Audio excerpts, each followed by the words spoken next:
Blessed morning mga kagot, dito na naman tayo sa ating morning prayer.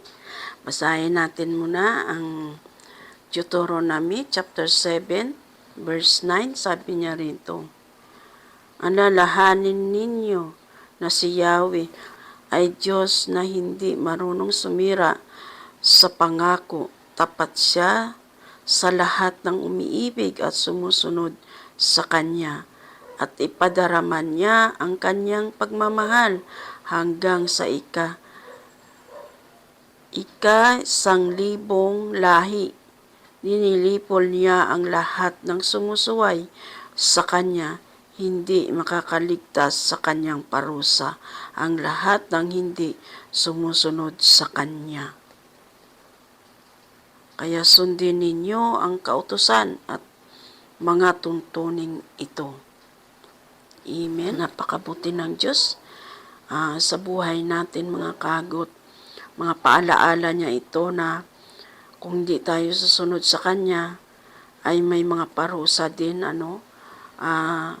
Kailangan sundin natin ang kagustuhan at ang kalooban ng Diyos dahil siguradong mapapabuti tayo. At sabi niya, tapat siya sa lahat ng umiibig sa Kanya. Kaya gawin natin ang nararapat mga kaagot ayon sa kanyang kalooban kung tayo ay patuloy na nagmamahal sa ating Panginoon mga kaagot. Pray na tayo mga kaagot. Banal at dakilang Diyos, amang makapangyarihan sa lahat, kami lubos nagpapasalamat sa umagang ito Panginoon. Sa iyong biyaya at habag Panginoon Lord Jesus, lalo na Lord God, sa mga salita mo patuloy namin itong nababasa upang patuloy ito magbigay ng paalaala sa buhay namin bilang mga anak mo, Panginoon Lord. Dahil ang sabi mo, Panginoon, patuloy kang umiibig sa mga tapat sa iyo, Panginoon, at sumusunod ayon sa iyong kalooban, Panginoon. Pagpapalain mo, Panginoon, ang tunay na sumusunod sa iyo, Panginoon Lord Jesus, at patuloy mong iibigin, Panginoon Lord God, ang yaong tapat lamang sa iyo, Panginoon. Salamat o Diyos sa mga mensahe mong ito, Panginoon Lord Jesus, at patuloy nawa namin ito, Panginoon. Masunod ang iyong kalooban, Panginoon, na walang pag-anilangan, Panginoon Lord Jesus, at tunay kang nagmamahal sa amin, Panginoon Lord God, dahil hindi mo hayaan, Panginoon, na lumabag kami sa iyong mga batas, Panginoon, at patuloy kaming susunod sa iyong mga batas dahil ang sabi mo, Panginoon, pagpapalain mo at iibigin mo ang tunay at nagmamahal at sumusunod lamang sa iyo, Panginoon. Patuloy ka, O Diyos, manguna sa aming buhay. Patuloy mo kami pangunahan. Turuan, Panginoon Lord God, sa nararapat naming gawin, Panginoon, na makasunod kami ayon sa iyong kalooban, Panginoon. Dahil ikaw ang Diyos na buhay sa buhay namin noon, ngayon at magpakailanman. Tunay na tapat ka sa iyong mga pangako sa buhay ng iyong mga anak, Panginoon.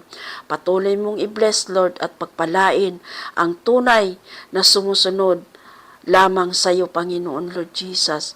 At huwag mong hayaan nawa, Panginoon, na maligaw ng landas ang totoong minahal mo na minsan ay bumitaw sa iyong mga kamay. Huwag mong hayaan ito, Panginoon, na bumitaw ang mga anak mo sa iyong mga kamay.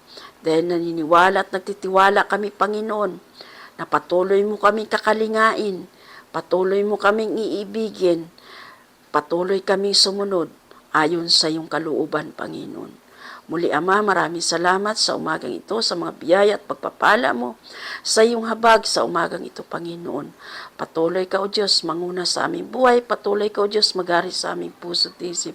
Pangunahan mo kami, Lord, sa lahat ng aming mga desisyon, iniisip at binabalak, Panginoon, lalo na sa umagang ito, Panginoon. Patuloy mo nawa, O Diyos, balutin na iyong banal at buhay na dugo ang aming dalangin at panalangin na makarating ito sa iyong banal na luklukan, Panginoon. Muli, Ama, maraming salamat sa umagang ito, sa iyong kapurihan, kaluwalhatian, sa tangi mong pangalan, Jesus' name. Amen. Ayan, isang matagumpay na naman ating morning prayer na idinulog sa ating Panginoon, mga kaagot. Patuloy lang tayo, umasa, manalig, manampalataya, dahil ang Diyos, siya ang nagbibigay ng lakas. Siya nagbibigay ng lahat ng kasapatan sa ating buhay, mga kaagot. Huwag kayong magsawang manalangin, mga kaagot. God bless you. I love you with the love of the Lord. Bye!